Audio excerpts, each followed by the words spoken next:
get off the fog line there. Hey, everybody, had a good Thanksgiving.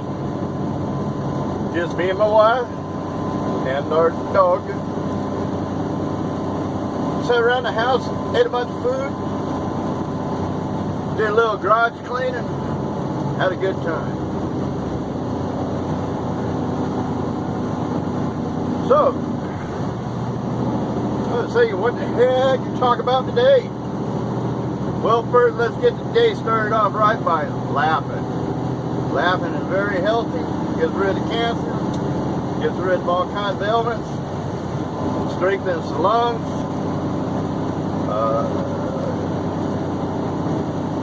equalizes your blood sugar, I'm told.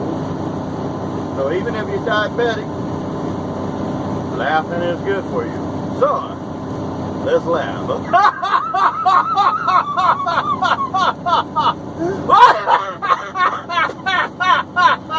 Well, you don't need a reason to laugh. You just start laughing.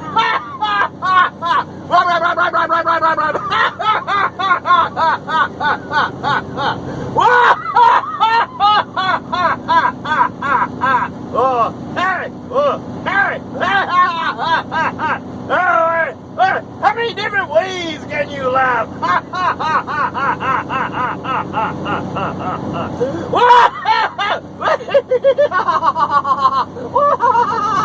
A little leprechaun laugh. Get pirate laugh. Oh, the Santa Claus laugh. Ho ho ho ho ho ho ho ho ho ho ho. Whoa ho ho ho ho ho ho ho ho ho ho. How about the crazy laugh?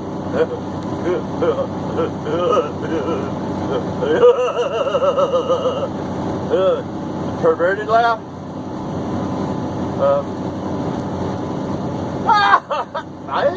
I don't know. Maybe that's my normal laugh. I haven't had any perverts make a pass at me while laughing.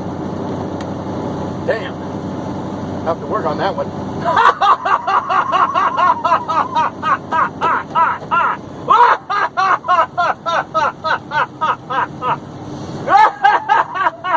Oh, I can feel it in my abs. I'm gonna get one more laugh.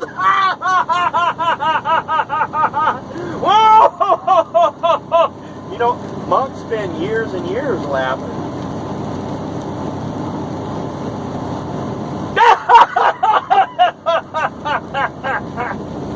Okay, let's see, what else can we... That was only, what, 2 minutes? 3 minutes, 2.5 minutes of laughing. Can you imagine laughing like that for like an hour? 2 hours? How about just do it for 10 minutes? That in itself is probably one of the better aerobic exercises a human can do. Hey, I've had dogs that laugh. I've had cats that laugh. I've had jackasses that laugh. Real ones.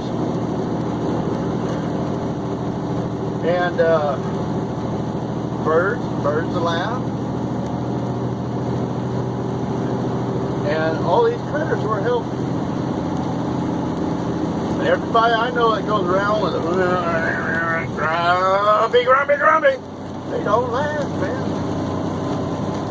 And they're unhealthy. Another thing it does, there's a lot of similarities between outright crying uncontrollably and laughing. And actually, if you stop, if you take a splice of laughter and a splice of crying and put them side by side, you won't be able to tell them apart. You know, you take them out of context, they're the same. And a lot of people get depressed, they start crying, they just start wailing, and next thing you know, their body chemistry has changed. And then they get relaxed, and then everything starts making sense again. They get happy again. All the problems go away. Why? Because they spent some time crying. When actually, they could have spent their time laughing.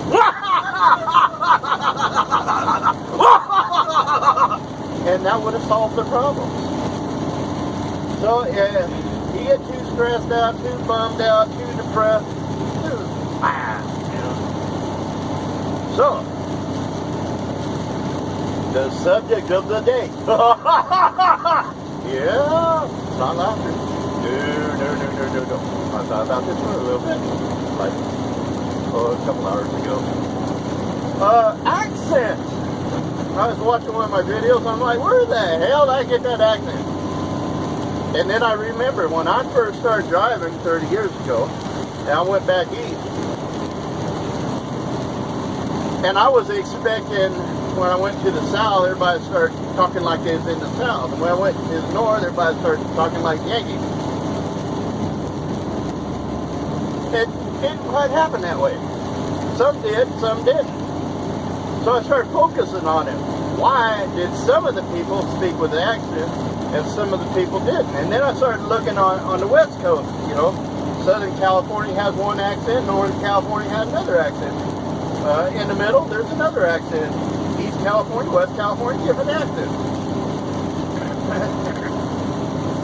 The little town I grew up in had its own little accent. And I get in trouble for words I say all the time that make no sense elsewhere. And then there's your family speech, how you speak in your own family.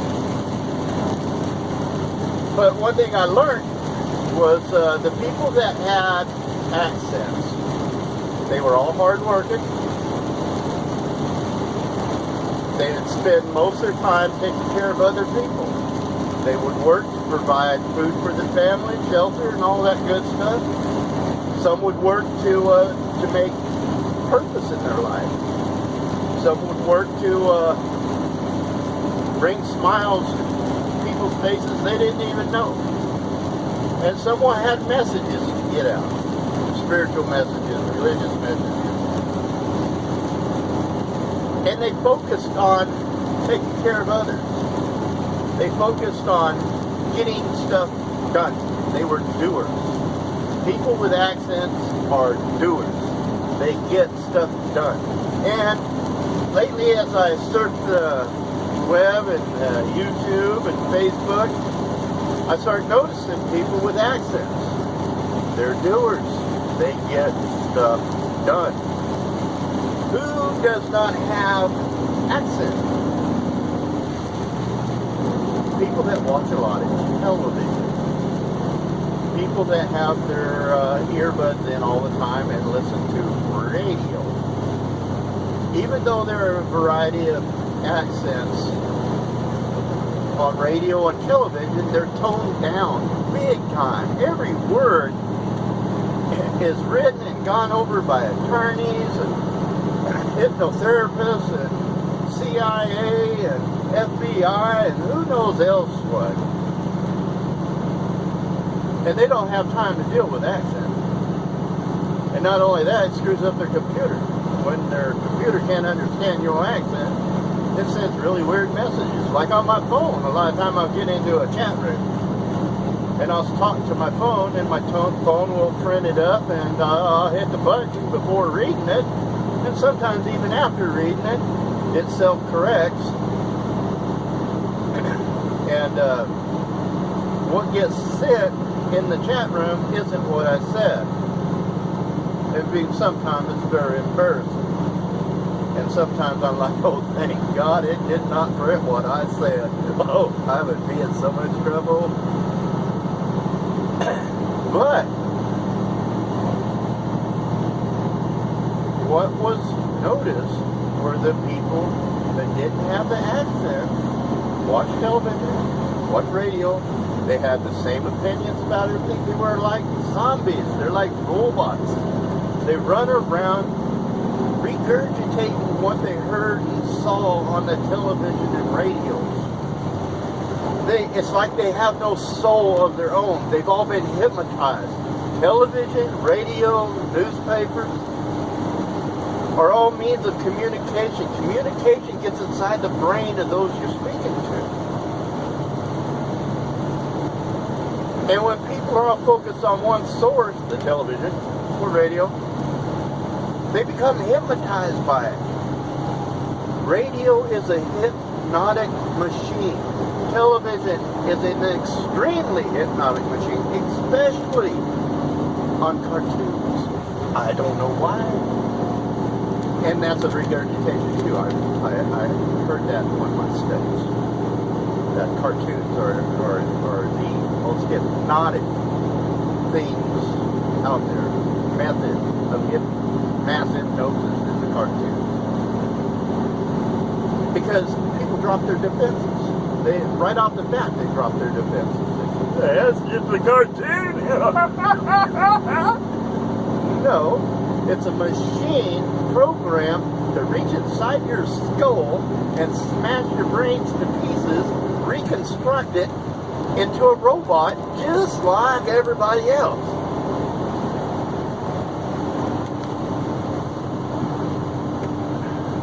I remember I went to work for a guy named Joe, Rabanda Trucking, whole stage around for ZD, Cobb, Alabama, and all that good stuff.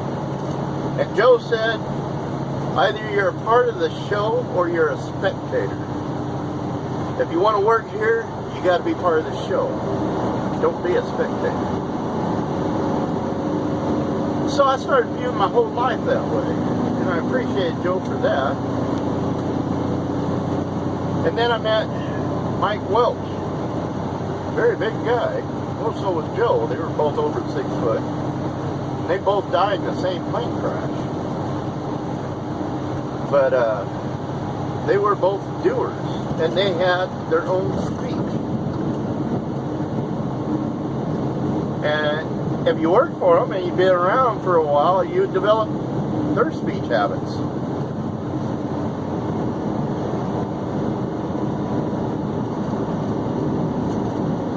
But I like to stop and think every once in a while, who am I? Who's the person I am right now? Am I a programmed robot? Has a CIA or the FBI or some kind of government think tank reached inside my brain and made me who they wanted me to be? Or am I myself? And then you look at the news, all the reporters, all the anchor people, all the people on the news, they're all reporting the exact same thing. They're reading off their teleprompters. They even forget what they say. I mean, they'll explain a concept of reality this week, but in a couple months, now they'll be going, they will know nothing about it. It'll be a mystery to them. Why? Because they don't know what they're reading. They just regurgitate what's on the screen of their teleprompter. Other people write it for them. They don't spend hours and hours and hours writing their own stuff. A lot of them spend hours learning what somebody wrote for them to put out on television or radio. But very few actually spend the time studying it. And even on YouTube and Facebook, those that have their own channels and stuff, they spend time studying various subjects.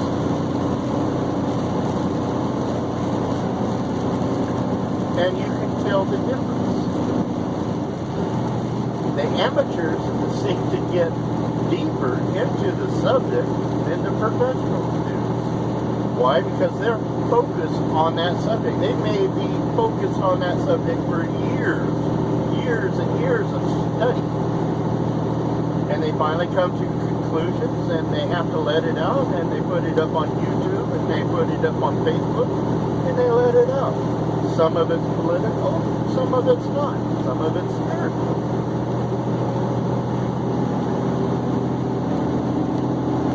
It's the same with religions. You go to the same church all the time. You listen to the same preachers, ministers. You develop all the same beliefs. You become robots.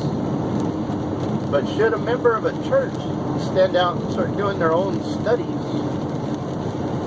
their own research, they will find in a very short time they will begin getting rejected by the majority of the congregation.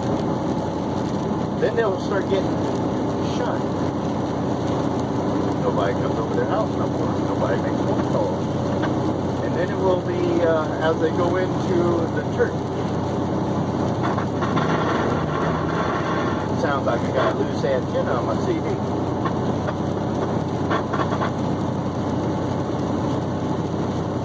Then they'll go into the church and nobody will talk to them anymore. Then one of the elders will walk up to them, and I'm telling you this by experience, of course. Will walk up and say, "Oh, we need to have a meeting Tuesday night." Yeah, that would be a good time to have a meeting. You and the elders, get together, do some talking about a few issues. You go to the meeting, and all of a sudden, there's all these people you thought were nice, friendly folks. No, man, they're evil. They're pointing their finger at you, calling you Satan, calling you a demon, calling you all kinds of stuff. And I listened one time for like a half hour of these people telling me I was getting into all kinds of satanic stuff, and I was reading stuff that I shouldn't be reading, and there was a lot of authors and people out there that are twisting the truth of the Bible and all that good stuff. And I had to sit back and I was laughing inside because at the time, the only book I had read for years was the Bible. Everything I had talked about, everything I had spoke about, everything I was living was out of the Bible. And they were finding offense to it. And then I realized they weren't even studying their own Bible. They were following the path of the preacher, and what the preacher believed is what they believed. And then I found out the preacher wasn't following the Bible. The preacher was getting newsletters from an organization, a corporate organization, that was sending out pre-prepared sermons and study guides. And none of it was here and now. None of it was organized to the family at hand. So I had to stand up and tell them, hey, everything I've learned is out of Scripture. And they were like, where? Where's it saying that? And at the time, I could quote the Scriptures. Well, a lot of them anyhow. Not all of them. I couldn't quote the whole Bible. Hell no, nobody can. And then once you learn to quote it, then they come out with a new version, and they'll say, why can't you quote this one? So, I had to point out about a dozen things of my understanding of what the Bible was teaching, which was totally different than what they were teaching. And even though I was able to bring up Scriptures, they always had a lame-ass excuse of why that wasn't so. And they went as far as telling me, well, you need more guidance. You need to stop reading the Bible and start listening more. Oh, what? Okay, so they don't even believe their own religious teachings. Turn my jig brick on. It's like, okay, here, I'm not going to quote the Scripture, but I'll paraphrase. But Jesus says, call no man father, teacher, rabbi, minister. You know, those are all names of God. Titles of God. You don't call nobody that. And then I pointed out to the people in the church, and it's like, you know, every one of you, I've heard your kids call you dad, father, you know, their mother, mom, all that good stuff. Well, Jesus said you don't do that, but everybody's doing it. And y'all say you're Christians, that means you follow the teachings of Christ, Jesus, right? But they didn't. And then also on reincarnation, I found a lot on reincarnation. They didn't like that. No. Then I also found the part where It talks about transcendental meditation, spiritual travel outside your body. They really hated that. Then they start calling me a demon, possessed, Satanist, everything else. I'm like, actually, those are the descriptions that fit you, because none of you follow your heart. And there was another conflict in the Bible, all the contradictory scriptures. Like Jesus says, follow your heart. And Paul the Apostle says, you can't trust your heart because it's human. It's flawed. Those are opposites of each other. So you have the human representative of God, Jesus, saying one thing, and then you have a student, supposedly of Jesus, saying something opposite. Wow, it's like some little critter just ran across the road. It didn't look like an earth critter neither. It looked like an iguana. And I don't think we have any iguanas up here in the Northern California.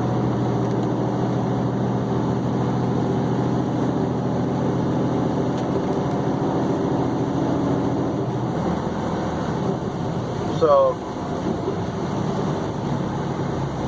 there's a lot of hypnotic implants in the churches.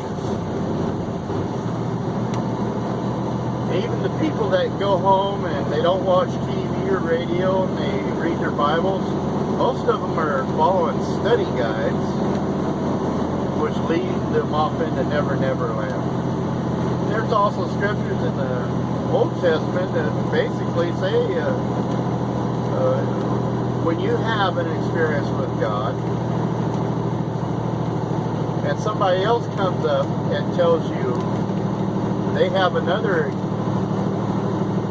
concept that you should follow instead of your own, follow your own, because they're trying to mislead you and take you away from where you're supposed to be.